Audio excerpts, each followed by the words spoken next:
Muhammad's followers assert that he was never an idol worshipper, that Allah guided him from childhood away from the pagan beliefs of his parents and tribe. Are these statements borne by the records of Mohammedan Islam itself? As usual with the followers of Muhammad, they invent and concoct mythical stories about him, thus shooting themselves in the mouth, because they contradict the very exegetical Muhammadan sources in the Arabic language that prove otherwise. It is an absolute fact that Muhammad was born of pagan parents.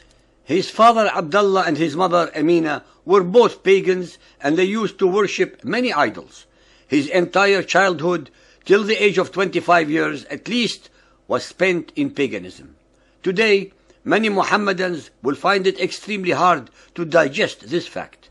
However, Muhammad's pagan origin is disclosed by Hisham ibn al-Kalbi. On page 17 of his very important work, Kitab al-Asnam, the Book of Idols, he writes, "We have been told that the Apostle of Allah once mentioned Al-Uzza, saying, 'I have offered a white sheep to Al-Uzza, while I was a follower of the religion of my people.'" In the statement above, Muhammad clearly admits his past adherence to the paganism of his tribe, the then religion of the Quraysh. When Muhammad married Khadija, his first wife, who was a Hanifiyya, that is, one who believed only in the God of Abraham, being neither a follower of the laws of Moses nor of Jesus, she introduced him to her uncle, Waraqah bin Nawfal, who had converted from paganism to Christianity.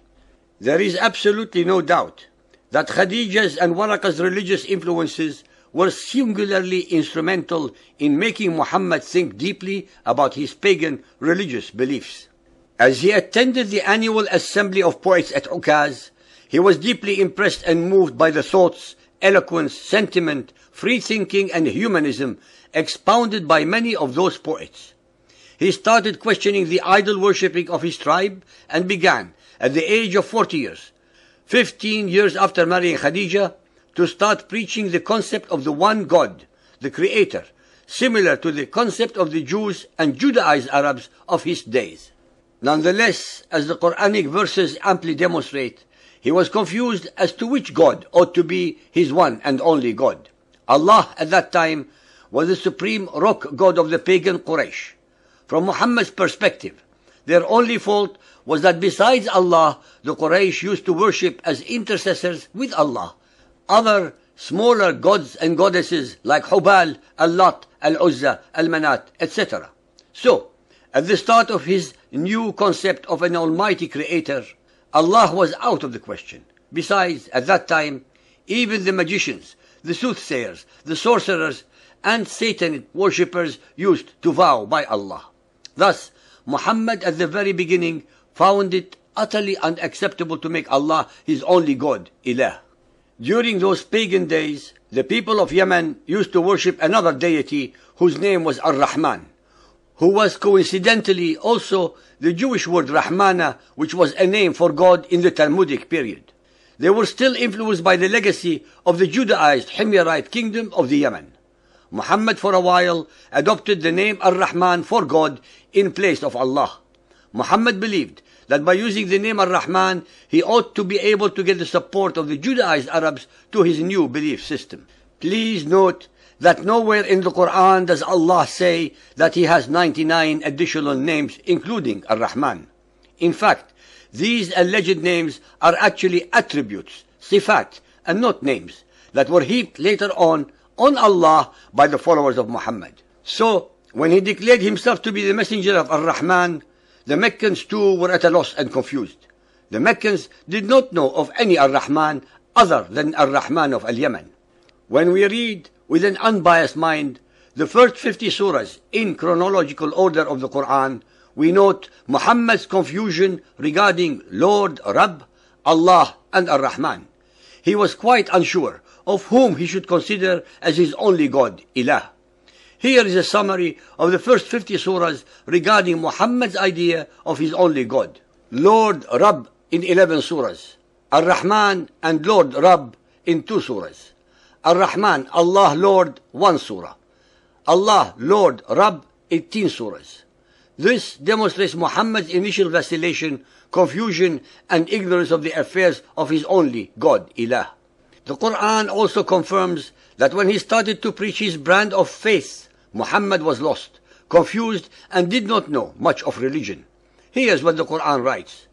Yusuf 12.3 We do relate unto thee the most beautiful of stories, in that we reveal to thee this Quran. Before this, thou too wast amongst those who knew it not. Al-Shu'ara 42.52 And thus have we, by our command, sent inspiration to thee.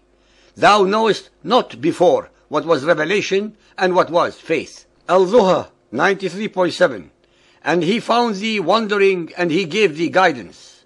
In all three verses they assert that previously Muhammad, as a pagan, had no knowledge of earlier revelations, the Bible. Maryam 19.58 We carried with Noah and of the posterity of Abraham and Israel, of those whom we guided and chose. Whenever the signs of Ar-Rahman were rehearsed to them, they would fall down in prostrate adoration and in tears. Gardens of eternity, those which Ar-Rahman promised to his servants. Al-Anbiya 21.112 Say, O my Lord, Rabbi, judge thou in truth. Our Lord, Rabbina, Ar-Rahman is the one whose assistance should be sought. Initially, Muhammad even eulogized the important gods or idols of the pagans by agreeing with the Quraysh at some point that these gods were intercessors of Allah, the satanic verses. On the same page, Hisham ibn al-Kalbi writes, the Quraysh were wont to circumambulate the Kaaba and chant, Al-Najm 53.19, by Al-Lat and Al-Uzza, Al-Manat, the third idol besides. Verily they are the most exalted females, Al-Gharaniq Al-Ulat, whose intercession is to be sought. Al-Lat, Al-Uzza, and Al-Manat were the daughters of Allah, who were supposed to intercede before Allah, the supreme, rock, pagan god of the Quraysh. Muhammad, in a moment of desperation and weakness, to try and bring his Quraysh tribe to his way of thinking, compromised his monotheism by allowing himself to state that he received the above revelation from Allah. The above represent the satanic verses controversy, whereby Satan allegedly was able to easily mislead Muhammad into allowing his followers to have partners with Allah, as they had under paganism. That is, to allow the three daughters of Allah to share his divine throne by being intercessors between humanity and Allah. When Muhammad realized the enormity of his error, that he had compromised his monotheism, he later very conveniently abrogated verses 21 and 22 and replaced them with the following. 53.21 What? For you the male sex and for him the female? Behold, such would be indeed a division most unfair.